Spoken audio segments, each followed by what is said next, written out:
Most people spend their entire lives chasing retirement. But what if I told you that an ordinary office employee, no startup, no inheritance, managed to retire at just 35?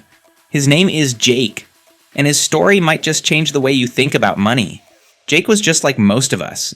He worked a regular 9 to 5, earned around $45,000 a year, and rented a small one-bedroom apartment. No fancy lifestyle, no financial advantage. But at age 24, something shifted. He made a promise to himself. If I have to work for money now, I'll make sure my money works for me later. Instead of spending more as he earned more, Jake did the opposite. No luxury car, no latest phone, no expensive nights out. He started saving about 30% of his salary, around $1,000 a month, and invested it consistently into low-cost index funds. He didn't try to get rich quick. He just stuck to the plan. As time passed and his income grew, so did his savings rate. By the time he was 28, he was saving nearly half of what he earned. He also started a small freelance side hustle, writing blog posts on weekends, bringing in an extra $500 a month. Every single dollar went into investments, index funds, dividend stocks, and ETFs. Jake wasn't chasing millions. He was quietly building freedom. Of course, it wasn't easy.